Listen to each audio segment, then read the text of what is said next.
Hello दोस्तों, यदि आप हमारे चैनल पर हो पहली बार तो आप हमारे चैनल को सब्सक्राइब करो। हमसे जुड़ने के लिए बीएड फर्स्ट ईयर वाले स्टूडेंट के लिए मोस्ट इम्पोर्टेंट टॉपिक, इसमें अति लघु उत्तरीय प्रश्न पढ़ेंगे। समकालीन भारत और शिक्षा में सीसीएस यूनिवर्सिटी वाले स्टूडेंट के लिए लगभग इन क्वेश्चन में से यानी फर्स्ट यूनिट से लगभग 2 से 3 नंबर के एक क्वेश्चन अवश्य आते हैं। इसमें देखते हैं प्रश्न नंबर 1। इसमें है वैदिक कालीन शिक्षा मूल रूप से किस पर आधारित थी। उत्तर में इसमें वैदिक कालीन भारतीय शिक्षा मूल रूप से आध्यात्मिक तत्वों पर आधारित थी। यानी जो आध्यात्मिक तत्व हैं उन पर आधारित थी वैदिक कालीन शिक्षा मूल रूप से। और इसमें दूसरा प्रश्न दिया है 2 डिम्ब विश्वविद्यालयों के नाम लिखिए, जो 2016 में आया है, मोस्ट इम्पोर्टेंट है। उत्तर में इसमें दिया है 2 डिम्ब,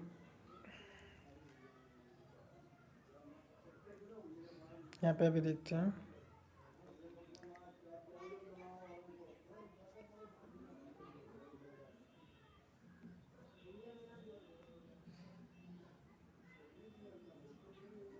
यहाँ पे भी रुको,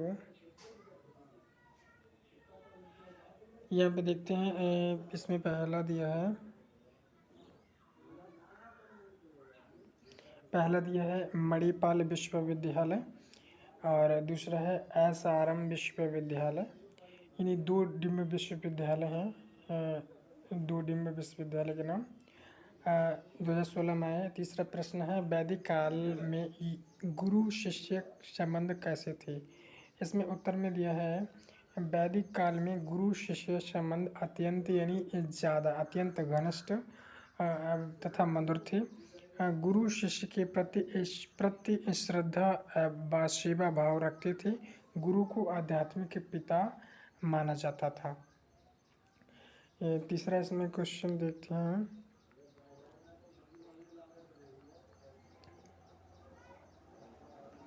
तीसरा हो गया। चौथा देखते हैं इसमें गुरुकुल शिक्षा प्रणाली में किस शिक्षण विधि को अपनाया जाता था। उत्तर में है गुरुकुल शिक्षा प्रणाली में मौखिक विधि को अपनाया जाता था। फिर इसमें आगे दिया है वैदिक काल में शिक्षा का माध्यम क्या था। वैदिक काल में शिक्षा का माध्यम संस्कृत भाषा थी। इसमें आगे छठा प्रश्न उपनयन संस्कार कब किया जाता था। उपनयन संस्कार ये मोस्ट इम्पोर्टेंट है।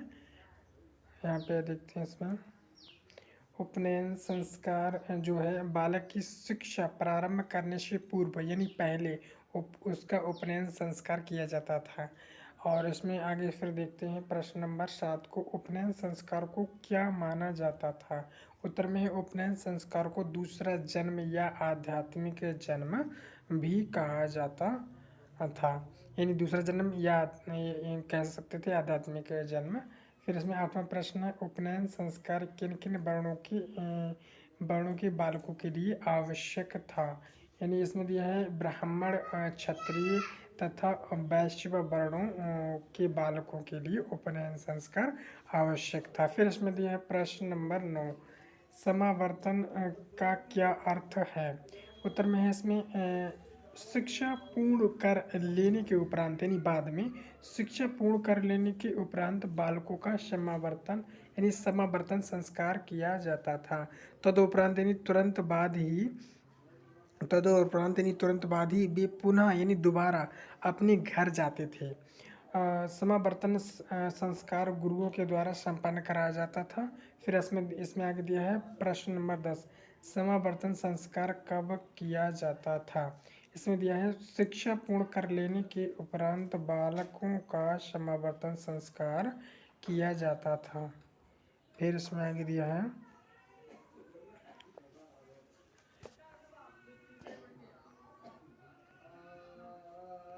फिर इसमें प्रश्न नंबर 11 दिया है समावर्तन संस्कार किस आयु में किया जाता था। इसमें आयु समावर्तन संस्कार जो होता है 25 वर्ष की आयु में किया जाता था। प्रश्न नंबर 12 वैदिक काल में किस प्रकार की व्यावसायिक शिक्षा दी जाती थी। उत्तर में है प्राचीन काल में कृषि, वाणिज्य तथा औषधि शास्त्र की शिक्षा दी जाती थी। इन तीनों कृषि, वाणिज्य और औषधि शास्त्र की शिक्षा दी जाती थी। प्रश्न नंबर 13 दिया है वैदिक युग की किन्हीं तीन विदुषियों के नाम बताइए। इसमें उस समय वैदिक काल में जो विदुषी थी उनका नाम था, उत्तर में आदि है आप अपाला और शकुंतला तथा अनुसुईया थी। मोस्ट इम्पोर्टेंट है क्वेश्चन। आगे इसमें दिया है, फिर आगे दिया है बौद्धिक कालीन किन्हीं दो विश्वविद्यालयों के नाम लिखिए। बौद्धिक कालीन जो था उसमें विश्वविद्यालय दो थे, तक्षशिला और नालंदा था। और फिर आगे दिया है प्रश्न नंबर 15 दिए बौद्धिक कालीन शिक्षा, जो शिक्षा प्रणाली थी यानी बौद्धिक कालीन शिक्षा प्रणाली के अंतर्गत किन व्यक्तियों को शिक्षा से वंचित रखा गया था। इसमें दिया है उत्तर में कोढ़ लोग, जो कोढ़ थे उन्हें वंचित रखा गया था, तपेदिक रोग से संबंधित थी, या नपुंसकता के शिकार व्यक्तियों को वंचित रखा जाता था। फिर आगे दिया है प्रश्न नंबर 16 को बौद्धिक कालीन शिक्षा के मुख्य केंद्र कौन से थे। बौद्धिक कालीन शिक्षा के मुख्य केंद्र नालंदा तथा तक्षशिला थे। और फिर आगे इसमें देखते हैं, एक प्रश्न इसमें बचा है 17 दिया है, इसमें पबजा संस्कार क्या है। पबजा संस्कार बारे में देखते हैं। इसमें दिया कि उत्तर में पबजा संस्कार जो है यानी उत्तर जो बौद्ध काल में बालक द्वारा शिक्षा प्रारंभ करने पर किए जाने वाले संस्कार को पबजा संस्कार कहते हैं।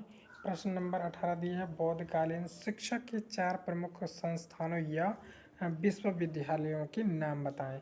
इस बौद्धकालीन जो 4 प्रमुख संस्थान थे विश्वविद्यालय, उनके नाम नालंदा विश्वविद्यालय, तक्षशिला विश्वविद्यालय, विक्रमशिला विश्वविद्यालय था, वल्लभी विश्वविद्यालय था। फिर अथवा में से दिया है बौद्ध काल में भारत में खोले गए 2 मुक्त यानी मुक्त विश्वविद्यालयों के नाम लिखिए। मुक्त विश्वविद्यालय थे नालंदा विश्वविद्यालय, और इसमें दूसरा विश्वविद्यालय था तक्षशिला विश्वविद्यालय, जो मुक्त विश्वविद्यालय थे। फिर आगे देखते हैं 19वां प्रश्न मध्यकालीन शिक्षा को किस रूप में जाना जाता था। मध्यकालीन शिक्षा, इसमें मध्यकालीन शिक्षा को मुस्लिम कालीन शिक्षा के रूप में जाना जाता था, मुस्लिम कालीन शिक्षा के रूप में। फिर आगे दिया प्रश्न नंबर 20 को देखते हैं बौद्ध काल को किन लोगों को यानी जो बौद्ध काल में किन लोगों को शिक्षा प्राप्त करने का अधिकार नहीं था। इसमें बौद्ध काल में विकलांग, रोगी, अस्वस्थ, दंडित तथा अपमानित लोगों को शिक्षा प्राप्त करने का अधिकार नहीं था। फिर उत्तर में दिया है अगला प्रश्न, फिर जो उत्तर में फिर आगे प्रश्न नंबर 21 है बौद्ध काल में कौन कौन से व्यवसायों की शिक्षा दी जाती थी। व्यवसाय थे उत्तर यानी बौद्ध काल में औषधि विज्ञान और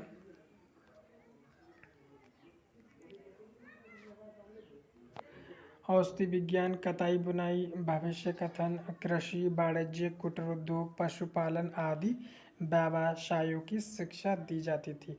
फिर दिया प्रश्न नंबर 22 बौद्ध काल में शिक्षा किस स्थान पर दी जाती थी। बौद्ध काल में शिक्षा जो थी मठों तथा बिहारों में दी जाती थी। और प्रश्न नंबर इसमें दिया है 23वां प्रश्न, इसमें देखते हैं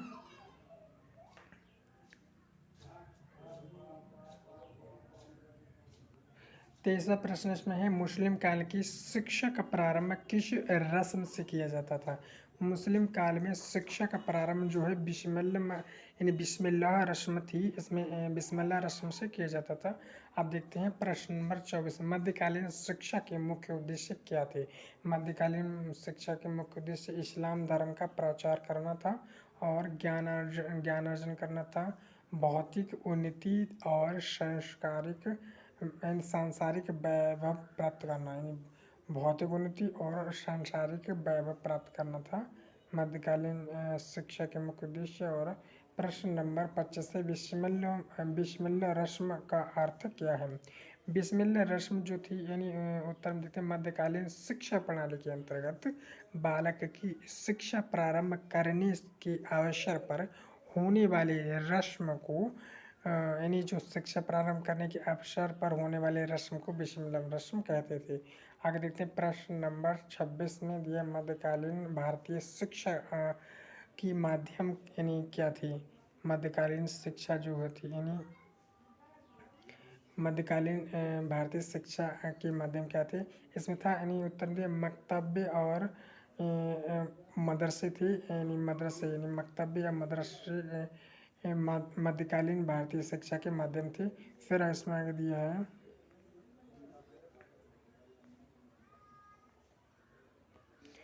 इसमें दिया है प्रश्न नंबर 27 मुस्लिम काल में गुरु शिष्य संबंध कैसे थे। मुस्लिम काल में गुरु शिष्य संबंध बहुत अच्छे थे। 28 दिया है मुस्लिम काल में स्त्री शिक्षा की क्या स्थिति थी। मुस्लिम काल में स्त्री शिक्षा उपेक्षित थी यानी उपेक्षित थी। मुस्लिम काल 29 में है उपनयन संस्कार और समावर्तन संस्कार में क्या अंतर है। इसमें देखते हैं उत्तर में उपनयन संस्कार तथा समापवर्तन संस्कार।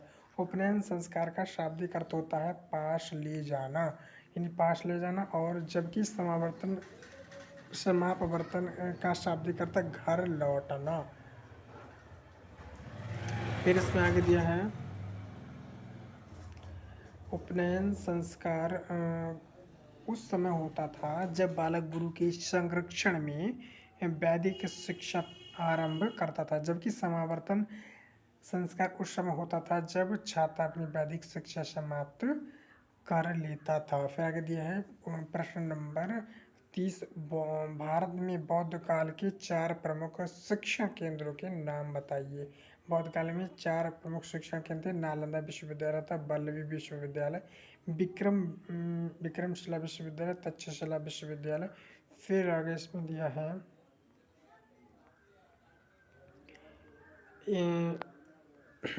प्रश्न नंबर 31 वैदिक तथा उत्तर वैदिक कालीन शिक्षा में अंतर कीजिए। उत्तर में दिया है प्रारंभिक वैदिक काल की अपेक्षा उत्तर वैदिक काल की शिक्षा की पाठ्यचर्या अधिक विस्तृत थी। और फिर इसमें आगे दिया है पॉइंट नंबर 2 प्रारंभिक वैदिक काल में नीति प्रधान धार्मिक शिक्षा दी जाती थी और परंतु उत्तर वैदिक काल में कर्म मार्ग प्रधान धार्मिक शिक्षा दी जाती थी। फिर प्रश्न नंबर 22 है मुस्लिम शिक्षा के प्रमुख दोष क्या थे। इसमें है मुस्लिम शिक्षा के प्रमुख दोष शिक्षा के लौकिक पक्ष पर अधिक बल, दूसरा है स्त्री शिक्षा की उपेक्षा थी इसमें, और हिंदुओं की शिक्षा की उपेक्षा थी, प्रांतीय भाषाओं की उपेक्षा थी, और शिक्षा जो थी लौकिक पक्ष पर ज़्यादा बल था। फिर आगे इसमें दिया है प्रश्न नंबर 33 है वैदिक काल में शिक्षा का मुख्य केंद्र कौन सा था। वैदिक काल में शिक्षा का मुख्य केंद्र जो था तक्षशिला था। और फिर उसमें दिया है 34वां प्रश्न बौद्ध युग में प्रवेश के समय बालक की आयु कितनी होती थी। वैदिक काल में जो बच्चे की आयु होती थी बालक की 8 वर्ष। और आगे दिया है प्रश्न नंबर 35 उपसंपदा संस्कार क्या था। उपसंपदा संस्कार पर उत्तर में दिया है बौद्धिककालीन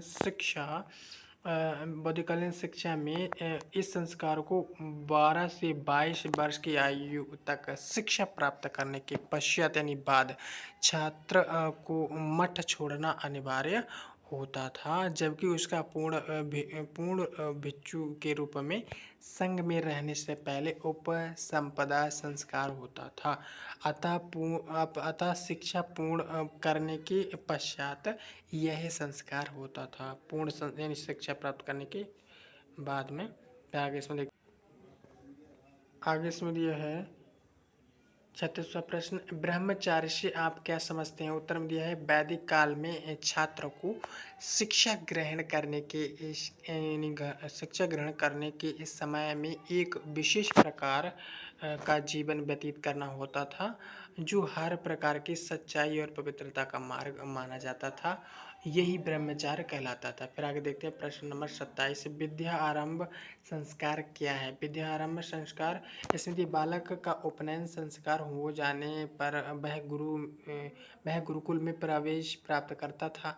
प्रवेश के उपरांत यानी प्रवेश के बाद जिस दिन बालक की शिक्षा आरंभ होता था शिक्षा का आरंभ होता था, उस दिन उसका विद्या आरंभ संस्कार किया जाता था। वैदिक शास्त्रों में इस संस्कार के लिए अक्षर स्वीकार्य शब्द का प्रयोग किया गया है, जिसका अर्थ है अक्षर ज्ञान का प्रारंभ, अर्थात उस दिन उसे अक्षर का ज्ञान कराया जाता था। बालक गुरु के साथ सरस्वती तथा गुरु यानी कुल के देवताओं की उपासना के साथ अक्षर ज्ञान का आरंभ यानी अक्षर ज्ञान का आरंभ करते थे। फिर आगे देखते हैं प्रश्न नंबर 38, गुरुकुलों की दो विशेषताएं बताएं। गुरुकुलों की विशेषताएं, प्रकृति से प्रत्यक्ष यानी सीधा संबंध, और वेद धर्म और दार्शनिक शिक्षा की प्राप्ति। वेद धर्म और दार्शनिक शिक्षा की प्राप्ति थी इसमें। गुरुकुलों की विशेषता, इसमें वेद की शिक्षा दी, धर्म से दी जाती थी और दार्शनिक शिक्षा दी जाती थी। प्रकृति से प्रत्यक्ष संपर्क था इसमें। 39वां प्रश्न, मध्यकालीन युग में इस्लामी शिक्षा के दो केंद्रों के नाम लिखिए। इस्लाम मुस्लिम यानी मध्यकालीन जो था इसमें इस्लामी शिक्षा थी, आगरा में थी, और यानी शिक्षा केंद्र आगरा था और जौनपुर था। आगे देखते हैं इसमें प्रश्न नंबर 40, उपनयन संस्कार को परिभाषित कीजिए। यहाँ पे आते हैं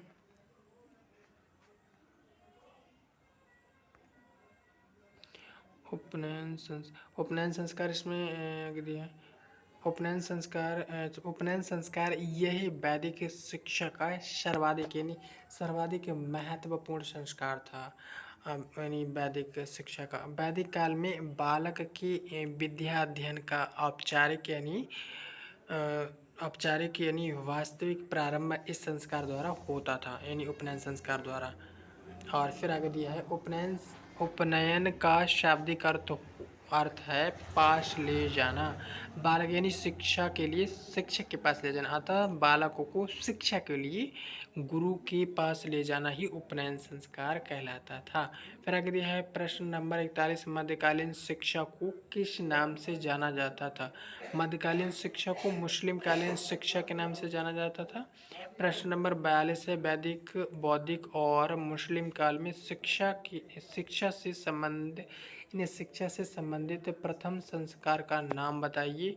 प्रथम संस्कार का नाम है, उत्तर में देखते हैं वैदिक काल में उपनयन संस्कार होता था, बौद्ध काल में यानी प्रज्ञा संस्कार होता था, और मुस्लिम काल में बिस्मिल्लाह रस्म होती थी। आगे देखते हैं प्रश्न नंबर 43, वैदिककालीन शिक्षा के उद्देश्यों और आदर्शों को लिखिए। वैदिककालीन शिक्षा के उद्देश्य और आदर्श इसमें देखते हैं। प्रश्न उत्तर में पहला पॉइंट है चरित्र निर्माण में सहायक था ये शिक्षा, यानी वैदिककालीन शिक्षा के उद्देश्य और आदर्श थे। चरित्र निर्माण में सहायक था, गुरु शिष्य के मध्य मधुर संबंध, भारतीय साहित्य एवं संस्कृति की रक्षा करने में योगदान। फिर आगे देखते हैं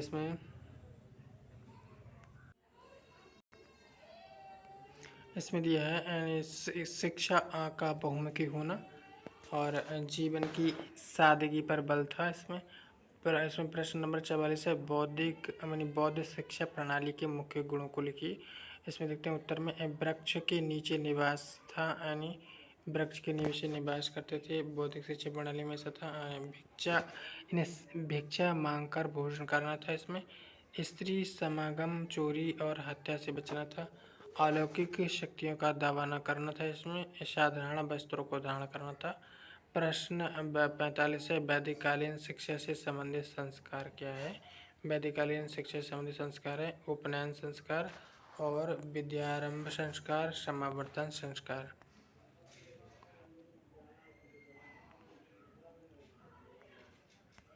दोस्तों, यदि आप हमारे चैनल पर नए हो तो लाइक करो, शेयर करो एंड सब्सक्राइब करो हमारे चैनल के लिए।